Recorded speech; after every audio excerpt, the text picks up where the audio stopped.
Napansin niyo ba kung paano nakatulong si Jaxson Hayes para makakuha ng Lake Show ang momentum sa laban nila kontra Miami Heat? Kung hindi, panoorin mo to. Itong video na to, ipapakita ko sa inyo kung paano siya nakatulong sa Lake Show. Para sa mga hindi nakapanood, nakapagdala si Jaxson Hayes sa laban na yun ng 4 points, 1 rebound at 1 steal. Kung titignan natin, parang ang pangit or ang baba lang ng stats niya, diba? So paano nga ba nakatulong yon? Well, kung stats lang ang basihan mo sa larong basketball, malamang sa malamang na pag-iiwanan ka na. Bali sa naging laban kasi ng LA kontra Heat, natulungan ni Hayes na baliktarin yung takbo ng laro. Pero syempre, hindi naman maganda kung puro salita lang tayo, diba? Kaya meron tayo ditong highlights at ipapakita ko sa inyo na epektibo talaga si Hayes sa laban nila kontra Miami Heat. Kumbaga, ito yung magiging resibo ng mga sinasabi natin. Oo nga pala mga idol, limited minutes lang kahapon ang binigay na playing time dito kay Jaxson Hayes. Pero alam nyo ba, nasa loob ng 14 minutes na playing time na ipakita ni Hayes kung paano siya makakatulong dito sa Lake Show. Bali natapos nga pala ang laban na may plus 2 siya sa plus and minus. Goods na yan para sa isang player na bihira o madalang lang ipasok. So ito na nga, nagsimula ang fourth and final quarter ng Lakers versus Heat na si Jaxson Hayes ang tumatayong center ng LA. Take note lang mga idol walang AD sa loob. Sa 11 minutes and 20 seconds ng fourth quarter, makikita natin dyan na ini-inbound ni The King yung bola at ipapasa nyo to kay Austin Reeves. As you can see mga idol nakahanda na kaagad yung screen para dito sa kabantayan ni Austin Reeves. Tingnan nyo kung anong mangyayari. Nang dahil sa screen na yon, nag-collapse na tuloy depensa dito ng Miami Heat, kaya kung mapapansin nyo, mayroon na ditong option sa AR-15 na pwede niyang gawin.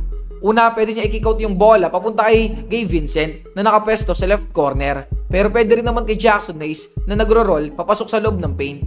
Pero wala sa mga sinabi ko kanina yung gagawin ni AR. It's a prank. Hindi, joke lang mga idol. Bali mautak din kasi talaga itong si AR. Tinik advantage niya yung trailing defender niya dito. Kung mapapansin nyo mga idol, diba, ginagamit niya yung likuran niya para i-delay pa ng bahagya yung bumabantay sa kanya. Kung titignan natin maigi, naka-recover ka agad yung depensa ng Miami Heat. Pero mabuti na lang talaga at mabilis mag-isip itong si AR at ginamit na nga niya dito yung option 3 na kung saan siya na yung tumira. Kung sa kay AR mga idol, hindi siya nagpanik. Pero nagawa itong supalpalin ng center ng Miami Heat pero natawagan naman niya ng goaltending. So ang tanong, paano nga ba nakatulong si Jaxson Hayes sa senaryo na yan? Una sa lahat mga idol sa simpleng pag-screen lang ni Hayes na yon, na-delay na kaagad yung depensa ng Miami Heat o yung bumabantay kay AR. Pangalawa, sa floor spacing. Kung mapapansin nyo, nakapesto si Hayes, diba, sa loob ng paint.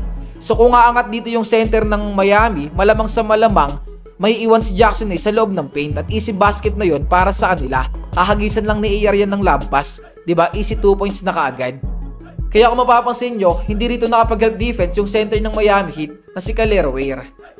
Pero kudos pa rin sa kanya mga idol kasi nung nakita niya natitira na si AR, nagawa niya pang supalpalin yung tira nito. Yun nga lang, natawagan siya ng goaltending. Dito sa huling dalawang videos na ipapakita ko sa inyo, makikita natin dyan ang kagandahan o advantage na mayroong 7-footer na big man sa loob ng court. Paano ko nasabi? Panoorin nyo na lang to. Bali sa play na to, gumamit ang Miami Heat ng pick and roll action between Nikola Jovic at Duncan Robinson. So yan, Duncan bounce pass to Nikola.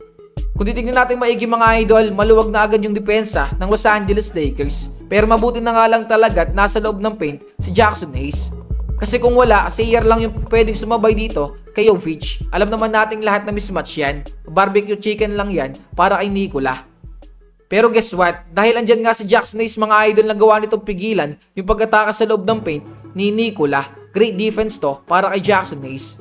Ang kagandahan pa nito na i-convert ng Lake Show yung defense na yan into offense. So ito ang nangyari mga idol, AR-15 dribbling the ball. At dahil dinadouble team na dito ng kalaban si AR, binigay ni Austin yung bola dito kay LeBron. So yan mga idol, ito ang kagandahan na may Jaxson Hayes sa loob ng paint. Tingnan nyo maigi kung anong mangyayari huwag kayong kukurap. So eto na nga, matapos ibigay ni AR yung bola kay LeBron, tingnan nyo, nag-commit yung center ng kalaban. Kaya naman lumuwag tuloy yung depensa kay Jaxson Hayes. Pero nakita yan ng kabantayan ni Gabe Vincent. Tingnan nyo maigi mga idol, mag-help defense to. Kumbaga aabangan niya yung pagpasa ni LeBron kay Jaxson Hayes. Kaya hindi napasahan ni LeBron dito itong si Hayes. Pero look what happened mga idol tingnan nyo ulit. Bali ang mangyayari kasi dyan, nakafocus na yung kabantayan ni Gabe Vincent dito kay Jaxson Hayes. Kaya naman iniwan niya dito si Gabe Vincent na nakapesto sa left corner. Pero dahil malawak yung vision ni LeBron, nakita niya kaagad dito kung anong dapat niyang gawin. So ayan, LeBron, pass to Gabe. Gabe Vincent, catch, fires, buckets. Katulad ng kanina, ganun lang ulit ang mangyayari dito. May ko-convert ng Lake Show yung maganda nilang depensa into offense. Pero syempre, dahil yan kay Jackson Hayes. So yan, kung mapapansin nyo mga idol no, nabasag na ulit yung perimeter defense ng Lake Show. Kaya nakagawang pumasok dito sa loob ng paint ni Terry Rozier. Pero mabuti na nga lang talaga't nandyan nakaabang itong si Jackson Hayes. Kaya nakakuha niya yung bola. Steal na steal yan mga idol. So yan, Hayes pass to AR-15.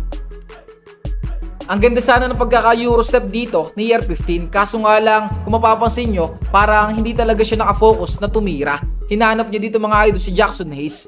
Pero kudos kay Jackson Hayes mga idol kasi tumakbo ka agad siya.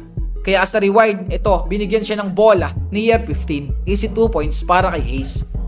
Mabuti na lang mga idol na isipan ni Coach JJ na isama sa rotation itong si Jackson Hayes no. Kung hindi, baka walang ganitong klase ng senaryo or hindi sila nakakuha ng momentum sa laban na to. Kung titignan natin maigi mga idol no, nagsimula po yung video natin kanina na lamang yung Miami Heat. At tignan nyo naman ngayon, hawak na ng Lake Show ang kalamangan sa score na 90-87. Iilan lang yung videos na yan mga idol, kumbaga hindi ko na sinama lahat kasi kung lalahatin natin, walang yan na yan. Patatagalan tayo dito at hahaba yung video natin. Pero ganun pa man, kung kayo ang tatanungin mga idol, ano sa tingin nyo? Kinakailangan ba talaga ni Coach JJ Redick o ng Los Angeles Lakers bigyan ng mahabang playing time itong si Jackson Hayes? Magkomento na dyan sa may comment section, babasahin natin yan. O nga pala mga idol, meron din pagkakataon kahapon na pinagsabay ni Coach JJ Redick si Jackson Hayes at Anthony Davis sa loob ng court. Maganda rin yung naging impact ng lineup na yon, kaya sana maulit-ulit. Pero ayon naman sa balita o report, sinabi ni Coach JJ Redick na gagawin niya ulit yon. Sana nga, sa mga susunod nilang laban gamitin nila ulit yung dalawang big man na magkasabay. Kasi sayang naman talaga no, kumuha pa sila ng big man kung hindi lang rin naman magagamit. Para saan pa, di ba? So yun lang mga idol, maraming salamat po sa solid na suporta nyo. It's your boy King Jen, I'm out.